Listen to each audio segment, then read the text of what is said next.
how fucking awesome is being a dad?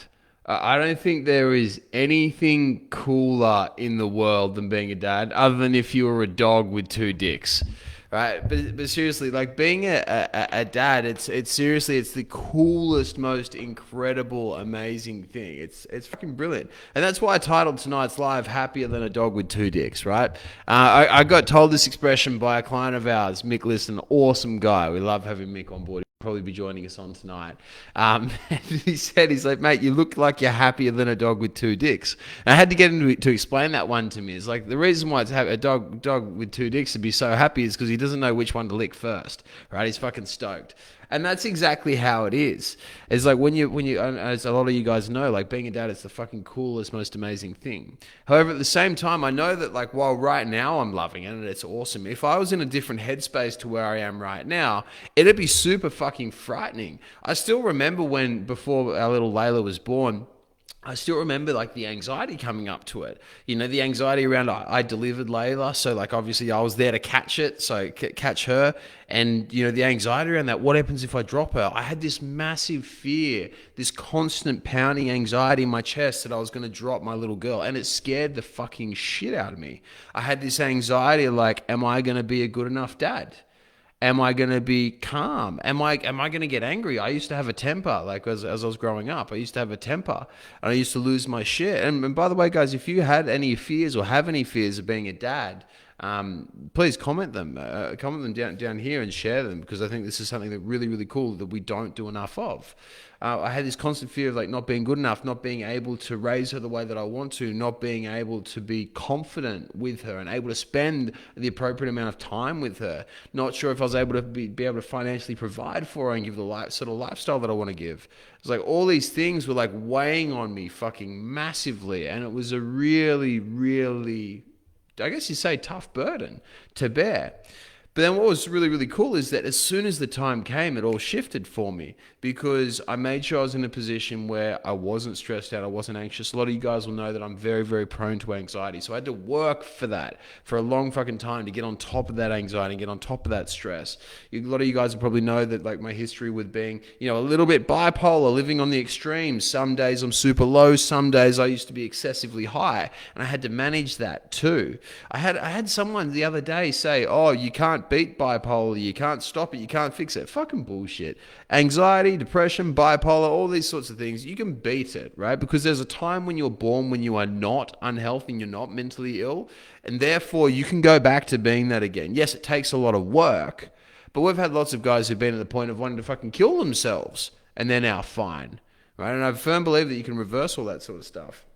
And so really what I wanted to title this on is like happier than a dog with two dicks, is because there's a stage that we can all get to where we're all fucking living life and we're loving life. And there's a couple of things which I've narrowed it down to which allow us to like absolutely crush it. The first thing that I noticed since having Layla that really changed for me, which was absolutely massive, is this. Number one, service to others. As soon as we become in service of others and we're looking after other people, it immediately makes us so much happier and makes us so much better off. It's fucking incredible. The idea that I'm like living my life now to help Layla has been the best thing. I've been so much more motivated for work, so much more motivated to create. My training's been better, jiu-jitsu's been better, like every single thing has been better. Everything, my fucking meditation, even playing the fucking didge, right? You can see back there on the didge. It's the didge I'm learning at the moment. Like everything is better now because of that. Because everything I'm doing in order to be a better human being, to be there for Layla, for my little girl. It's fucking incredible. You know, the next thing after that I think we can all do is make it so that we're always constantly improving all day, every single day. How do we get better? Because you know what it's like when you just sit there and you're stagnant and you're not changing. Can you imagine being in the exact same position where you are right now in 10 years? Like, how does that feel? Thinking about and imagining the idea that you could potentially not improve at all for the next decade, you would be exactly the same. Is there anything more fucking frightening than that? I think I'd rather die than not progress. And so as long as we're continually growing and achieving and changing, it's fucking wicked. And the third thing is surrounding ourselves with people who are awesome. One of the coolest things that we do is I've got a fucking heap of cool things that I get to do in my life. But like one of the cool ones is like the podcast. So we bring on, you'll probably see a couple of our guys who've come on here. I get to bring on guys who fucking crushed it and been a part of our crew, bring them onto the podcast and get them to share their story, guys who really want to share their story. Talking with them and surrounding myself with them. Surrounding myself with guys who are constantly making millions and millions of dollars. We run events called Uncommon and Abundant. It's part of something we call the Man Weekend, right? The Man Weekend. There are two parts. Day one's Uncommon, day two's Abundant. And with this whole weekend, it's about just getting a bunch of fucking awesome dudes together and doing cool shit and coming up with cool ideas.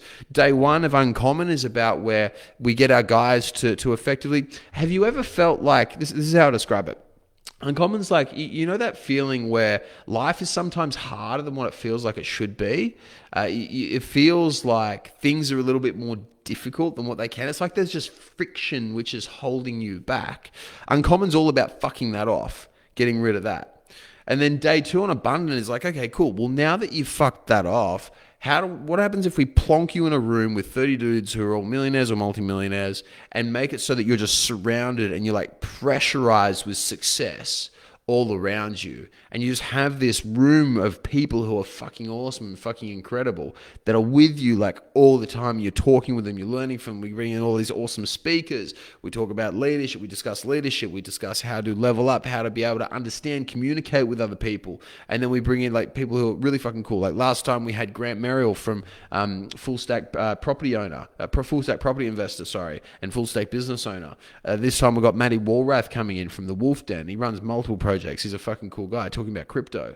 So we've got like all these cool guys coming in. Like that's what we need to do. Like, so one thing I'll ask you right now is, who is your network? Who are you sitting around with? Because most of the time we find ourselves getting complacent. I'm very fortunate because of my job and what I do. I deal with highly successful men on a day-to-day basis. That's my job. My job is to make men who are already successful be even more successful. Like that's literally all that I do. And so I'm regularly dealing with guys and working with guys and helping guys and communicating with them who are millionaires, multi-millionaires to like hundreds of millionaires, right? These guys are fucking savages. And so I'm very, very blessed. And that's what I get to surround myself with, which really massively increases my trajectory and increases my happiness too. And so I'll ask you guys, like, what are you doing? Because they're really the three key things, right? Number one, service to others. How much service are we giving to other people? That's why being a dad's so fucking awesome, because you're just in service to your partner and you're just in service to your kid. It's incredible. And then next one after that is like, what self-development are you doing, right? How much are you actually making yourself grow? And then the third thing is, how do you network? Who do you surround yourself with? Who do you socialize with? Because if we can nail all three of those things, then we will be happier than a dog with two dicks. So on that note, guys, I'm going to jump on off, but that's my thought. Life's been fucking incredible for me lately. I've been having more fun than ever. Literally, I feel like I've got a better life than a dog that cannot decide which cock to lick first. It's fucking incredible. But if you guys want any help, you want to reach out, if you want more of a network, you want a hand with developing, leveling up, if you want to be able to be happier, be more in service, feel free to reach out. My team and I are always going to be here. On that note, I'll leave you to it. Have an incredible evening. Speak to you soon.